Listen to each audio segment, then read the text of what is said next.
നിങ്ങളുടെ ഇഷ്ട പരമ്പരകൾ എക്സ്ക്ലൂസീവായി സൺ നെക്സ്റ്റ് ആപ്പിലൂടെ തികച്ചും ഫ്രീ ആയി ഇപ്പോഴേ ആപ്പ് ഡൗൺലോഡ് ചെയ്യൂ. ഞാൻ എന്ത് ചെയ്തു നീ പറയുന്നത്? എല്ലാം വേണമെന്ന് ആഗ്രഹമുണ്ട്, നന്നായിട്ട് പകൽക്കിനാവും കാണും, പക്ഷേ എന്നെ കണ്ട ഓടിച്ചോടും. മിസ്സസ് നിധി എനിക്ക് തന്നെ മനസ്സിലാവുന്നില്ല. എന്നെ ശരിക്കും ഞാൻ മനസ്സിലാക്കി തരാം. ശിവാനിയുടെ കല്യാണം ഒന്ന് കഴിയട്ടെ. പിന്നെ നമുക്ക് രണ്ടുപേർക്കും കൂടി ഇന്ന് അവളെ ശരിക്കും ഒന്ന് കൊടയണം. നമ്മളിന്ന് പൊളിക്കും, അവളെ പൊരിക്കും. ഓക്കെ. പിന്നെ 30 വർഷത്തെ കണക്കും പറഞ്ഞ് വസുന്ധരാന്റി വരുമ്പോ മുട്ടടിക്കാതിരുന്നാ മതി. കണ്ടോ, ആ പേര് കേട്ടപ്പോ തന്നെ ഞെട്ടി. പിന്നെ ആരും ഞെട്ടി? എനിക്ക് അമ്മയെ പേടിയൊന്നുമില്ല, നീ നോക്കിക്കോ. ശിവാനി ഞാൻ ഡീൽ ചെയ്ത് കാണിച്ചു തരാം.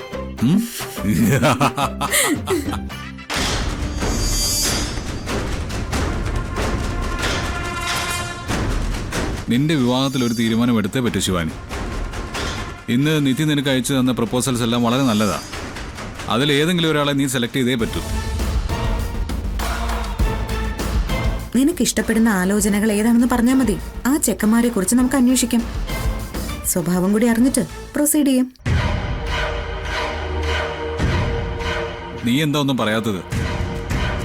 നീ എന്തിനാ പറയാൻ പഠിക്കുന്നത്? എന്നോട് പറഞ്ഞതെല്ലാം നേരിട്ട് പറ. അമ്മയോടുള്ളതാ പറഞ്ഞേ. അവള് കണ്ട ഫോട്ടോസ് ഒന്നും ഇഷ്ടപ്പെട്ടിട്ടില്ലാന്ന് തുറന്നു പറയേ ശിവാനി. നിന്നെ ഇവിടെ ആരും നിർബന്ധിച്ച് കല്യാണം കഴിപ്പിക്കില്ല. ഇക്കാര്യത്തില് നിന്റെ ഇഷ്ടത്തിനാണ് പ്രധാനം. സോറി ഗൗതം, എനിക്ക് പ്രപ്പോസൽസ് ഒന്നും ഇഷ്ടപ്പെട്ടില്ല. ഞാനും നിധി ഒരുമിച്ച് ജീവിക്കുന്നതിൽ നിനക്ക് എന്തെങ്കിലും ബുദ്ധിമുട്ടുണ്ടോ? ബുദ്ധിമുട്ടോ? എന്ത് ബുദ്ധിമുട്ട്?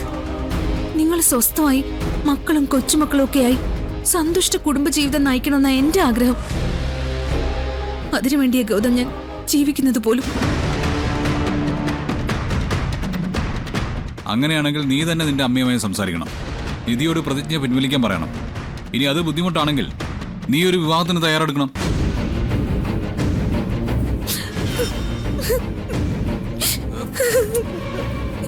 ഇക്കാര്യം ഞാൻ എന്റെ അമ്മയോട് സംസാരിച്ചതാ.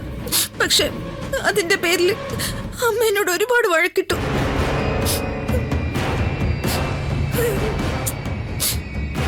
മുതിർന്നവരെ തിരുത്താൻ പറ്റില്ല ഗൗതം. ഞാൻ എന്ത് ചെയ്യുമെന്ന് എനിക്ക് അറിയില്ല.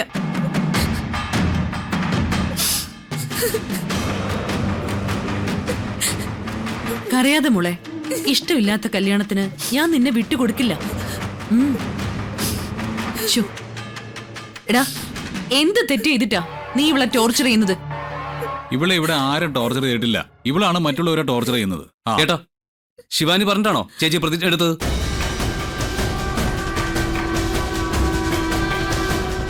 ആ സമയത്ത് ശിവാനി ബോധമില്ലാതെ ഹോസ്പിറ്റലിൽ കിടക്കുകയല്ലായിരുന്നോ? അതിന് പുറത്തു വെച്ച് ചേച്ചി ആവശ്യമില്ലാത്തൊരു പ്രതിജ്ഞ എടുത്തതിന് ശിവാനി എന്ത് പഠിച്ചു?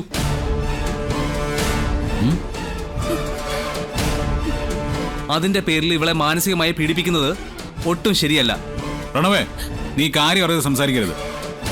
ഏട്ടാ, എനിക്കൊന്നും അറിയില്ലെന്ന് ഏട്ടൻ കരുതരുത്. ഇവിടെ നടക്കുന്നതൊക്കെ ഞാനും കാണുന്നുണ്ട്.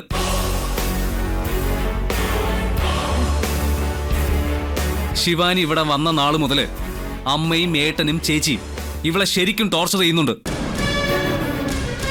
നിങ്ങളൊക്കെ ചെയ്യുന്ന തെറ്റുകളൂടി പാവ ശിവാനിയുടെ തലയിൽ കെട്ടിവെക്കാനാ നിങ്ങൾ ശ്രമിച്ചുകൊണ്ടിരിക്കുന്നത്.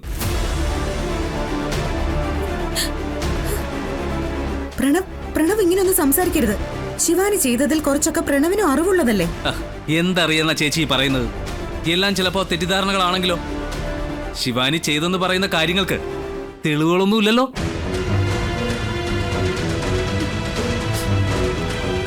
ഓക്കെ, ഇനി ഞാനൊന്നും പറയുന്നില്ല.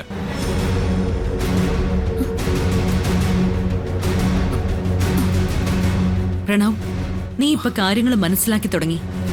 ഇനി നീ തിരിച്ചറിയും ഈ വീട്ടിലെ പ്രശ്നക്കാരി ശിവാനിയല്ല നിധിയാണെന്ന്. ചേച്ചിയും പ്രശ്നക്കാരിയാണെന്ന് എനിക്ക് തോന്നുന്നില്ല. നിങ്ങളെക്കുറിച്ച് ചേച്ചിയും ചേച്ചിയെക്കുറിച്ച് നിങ്ങളും തെറ്റിദ്ധരിച്ചിരിക്കുക. ഇവിടെ ആരും പ്രശ്നക്കാരല്ല. അത് എല്ലാവരും മനസ്സിലാക്കണം.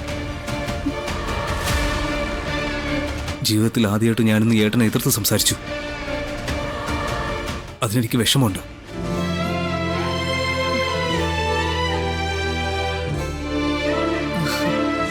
പ്രണവ് നമ്മുടെ ഭാഗത്തേക്ക് വരുന്നതിന്റെ സൂചനയായി ഈ കാണുന്നത്.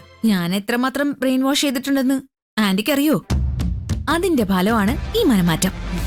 എനിക്കറിയാം. ഇനി നീ അവനെ കൂടുതൽ വശത്താക്കണം. അതൊക്കെ ഞാൻ ഏറ്റു.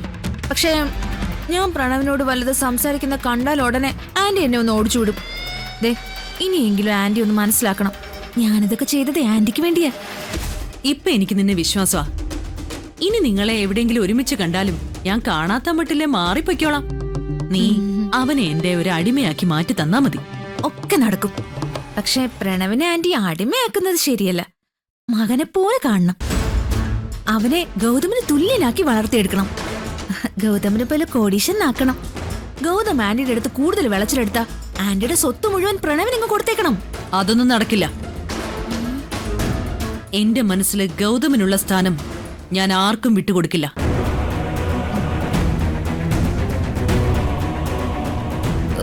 എന്റെ ആവേശം ഇത്തിരി കൂടിപ്പോയി. പടിപടിയായിട്ട് വേണം പ്രണവിനെ ഗൗതമിനെ തുല്യമായി വളർത്താൻ. ഒപ്പം അവൻ എന്നെ തേച്ചിട്ട് പോവില്ല എന്ന് ഉറപ്പും കിട്ടണം.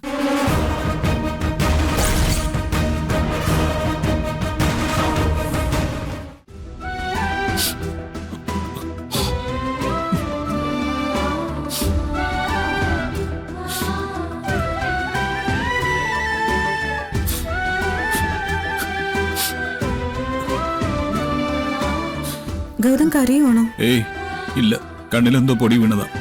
കള്ളം പറയണ്ട. ഗൗതമിന്റെ മുഖം ഒന്ന് വാടിയ എനിക്ക് മനസ്സിലാവും.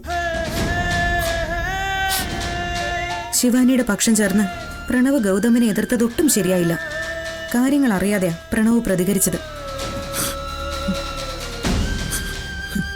ഇങ്ങനെ വിഷമിക്കരുത്. ഞാൻ പ്രണവിനോട് സംസാരിക്കാം. അവനും പറഞ്ഞതോർത്ത് ഇപ്പൊ സങ്കടപ്പെടുന്നുണ്ടാവും. അങ്ങോട്ടും ഇങ്ങോട്ടും പറഞ്ഞാൽ തീരാവുന്ന പ്രശ്നങ്ങളല്ലേ ഉള്ളൂ നിങ്ങൾ രണ്ടുപേരും തമ്മില്. ഗൗത എന്താ മിണ്ടാത്ത? ഞാൻ ഇപ്പൊ തന്നെ പോയി പ്രണവിനോട് സംസാരിക്കണോ? വേണ്ട, എനിക്ക് സഹിക്കാൻ പറ്റുന്നില്ല. നീ ഇവിടെ ഇരുന്ന് എന്നെ കെട്ടിപ്പിടിച്ചൊന്ന് ആശ്വസിപ്പിക്കുക.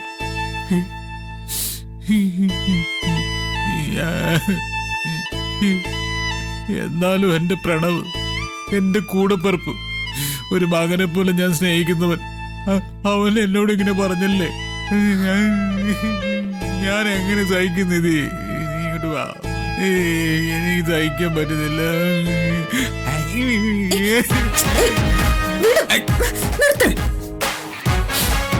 അനിയന്റെ പേരിലെ സെന്റിമെന്റ്സ് ഇറക്കി മുതലെടുക്കാൻ ശ്രമിക്കുകയാണോ? ഞാൻ എന്റെ സങ്കടങ്ങൾ കെട്ടിപ്പിടിച്ച് അലിയിക്കാൻ ശ്രമിച്ചതാ. ദേ, സങ്കടം കൊണ്ടുള്ള കെട്ടിപ്പിടുത്തവും ദുർവിചാരം കൊണ്ടുള്ള കെട്ടിപ്പിടുത്തവും എനിക്ക് തിരിച്ചറിയാൻ പറ്റും. ഞാൻ വെറും മണ്ടിയൊന്നുമല്ല. നീ വെറും മണ്ടി തന്നെയാ. എടി ബുദ്ധൂസേ, ഞാനും എന്റെ അനിയനും കൂടെ കുട്ടിക്കാലം മുതൽ ഒരുപാട് കാര്യങ്ങൾക്ക് വഴക്കുണ്ടാക്കാറുണ്ട്. ഞങ്ങൾ തമ്മിൽ അഭിപ്രായ വ്യത്യാസം ഉണ്ടാവാറുമുണ്ട്. ഒരു രാത്രി ഇരുണ്ട് വെളുക്കുമ്പോ ഞങ്ങൾക്കിടയിലെ പ്രശ്നങ്ങളൊക്കെ മാറും. അത്രേ ഉള്ളൂ ഈ ശിവാനി ഇഷ്യൂ. ഓഹോ, അപ്പോ ഇവിടെ സങ്കടം നടിച്ചിരുന്നത് മുഴുവൻ അഭിനയായിരുന്നു അല്ലേ? എന്നെ മുതലെടുക്കാനുള്ള നാടകം. ഒന്ന് കെട്ടിപ്പിടിക്കണമെങ്കിൽ പോലും നാടകം കളിക്കേണ്ടി വരുന്നത് ഒരു ഭർത്താവിന്റെ ഗതികേടാ.